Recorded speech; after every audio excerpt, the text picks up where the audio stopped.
In this past week, the major data point that everybody paid attention to was the consumer price index and the rise. We had an 8.2% rise in inflation, which was unexpected by the market. Welcome to Gold Silver Pros. Searching for the best precious metals deal? Shop with our trusted partner, 𝙂𝙀𝙊𝙇𝙑𝙀. Access special deals on silver, gold, and platinum through our website, or call 307-264-9441. Hey everyone, this is Rob Keynes from GoldSilverPros.com, here with your weekly market wrap for October 14th, 2022. This is going to be a review of the major economic data points of past week, a review of gold, as well as a preview of what to expect in the coming week. And without further ado, we're going to jump right into it. We're looking at the economic calendar. In this past week, the major data point that everybody paid attention to was the consumer price index and the rise. We had an 8.2% rise in inflation, which was unexpected by the market, because they were expecting with the Fed interest rate rises that inflation would start to come down. It wouldn't be quite as persistent, though it is persisting. And we had a crash on the markets about midway through after the data was announced on Thursday. It crashed. The markets opened down slightly less than their percentage. They were down in early morning trading, but recovered to go up about 2%. And on Thursday and Friday, as we're recording this, we're looking at it, and the markets are trending back up again. Now that's the stock markets. The bond markets are still experiencing some issues. As we look at the 2-year, we're sitting at 4.413%. The 10-year is at 3.893. We still have that yield curve inversion, which is indicating a recession. But the more important point is that the 2-year continues to be persistently above 4%. Long term, this could have a negative effect on the market as money becomes more expensive, and as well on the ability of the government to pay down its debts, because it'll incur more interest expense. I don't expect at this particular bond rate right now that it will break the system. However, bond rates keep going up, it will put pressure on that system. We'll have to see what the Fed does with its interest rates and how the economy reacts. In other news, UK Finance Minister 𝙂𝙊𝙇𝙀𝙊𝙎 was fired after market chaos and tax-cutting plans, is a headline from CNBC. He cut short a visit to Washington on Thursday to fly back to London as government ministers scrambled to address the market chaos. This included a sell-off in long-dated government bonds that led the Bank of England to intervene in order to save pension funds from collapse and a spike in mortgage rates for homeowners. The UK is experiencing some severe economic stress. Look for their central bank to come out with policies and their Congress to come out with policies to address the issue. We'll follow that and see what happens. Gold and silver are down for the week. Gold started the week a little bit above 1710. As of time of this recording, it's trading at 16.55 78 cents. Silver started the week above 20.5. At the time of this recording, it's trading at $18.68. So both are down. Gold down about 0.5% on the week. Silver down about 1%. Again, that's just the futures trading. All reports are that the physical market is strong, and we continue to have near-term supply shortages in silver, rising premiums, and enhanced deliveries and purchases of gold. I'm going to start the share screen, and we're going to show you the gold and silver markets. We'll start with gold. Overall, we saw fairly even market until yesterday, when there was a spike up in the overall volume and open interest of trades. As we look down here to the dominant contract in December of 2022, as I've highlighted, we see that so far there were 2,113 contracts in exchange for physical, and that is an exchange for physical between the COMEX and the London markets, meaning people are exchanging their futures contract for the ability to get real metal in London, or to cash settle, or to take a position in London. A little bit of repositioning there as well. Total volume for yesterday was 237,007 for gold, and we'll see what happened with the prices as we look at the settlements. According to the CME Group, the dominant month for trading gold and silver right now is December on the futures contract. It is a future, so the dominant month will be in the future. December is always a big month for both gold and silver to end the year. And you can see right now that traders are positioning down.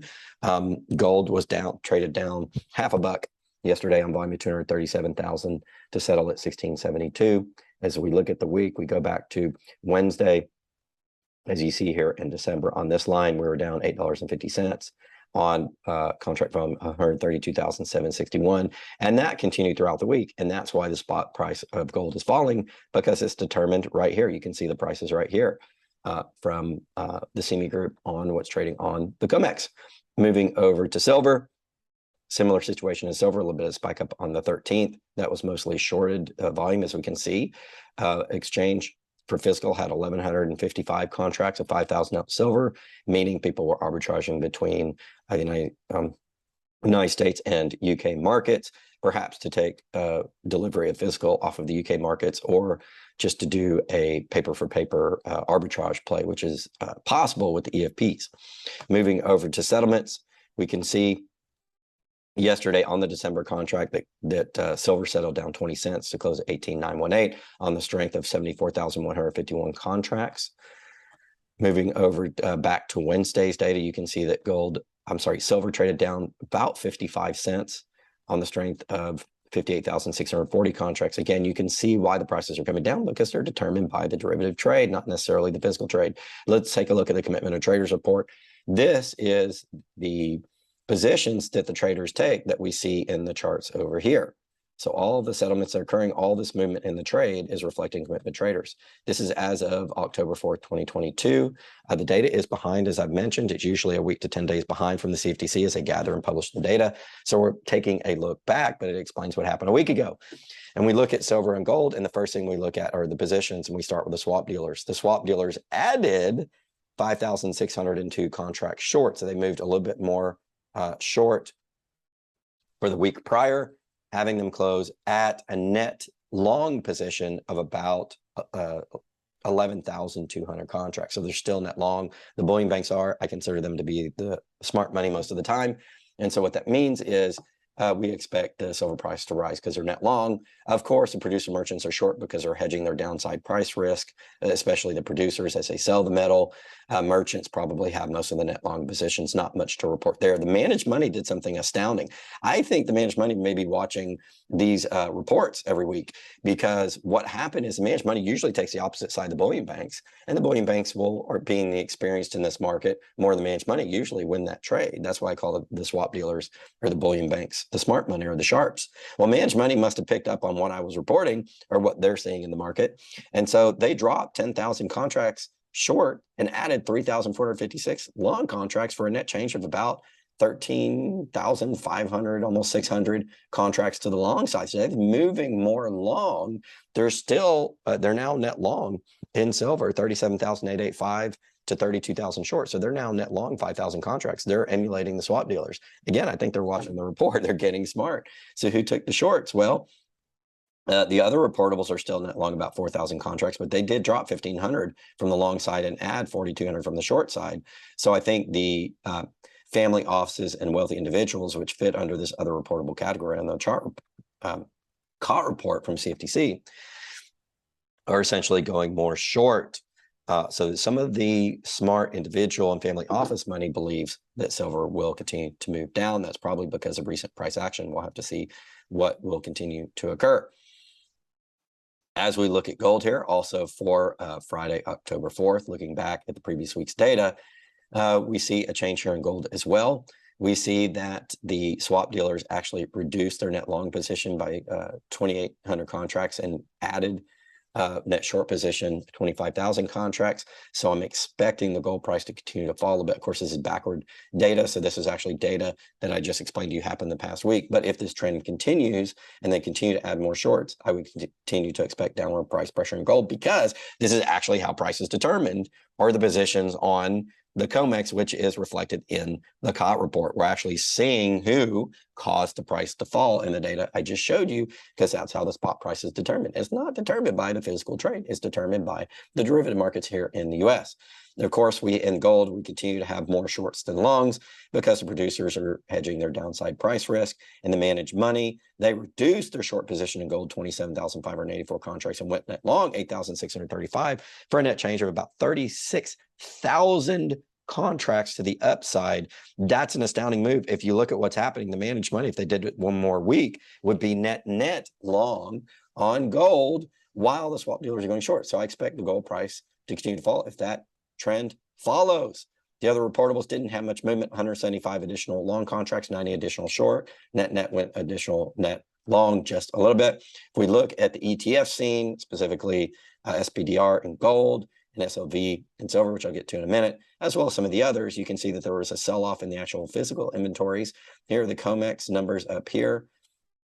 They were all down registered, eligible, and total inventories. We saw the ETFs sell off for a net change over the last month of negative 3,700 ounces of gold. And you can see gold ounces held are falling here on the chart as well. Let's take a look at the silver ETFs. They have dropped over the last 4 weeks, and COMEX and the ETFs have dropped 24 million ounces of physical silver, although the SLV has added 7,181.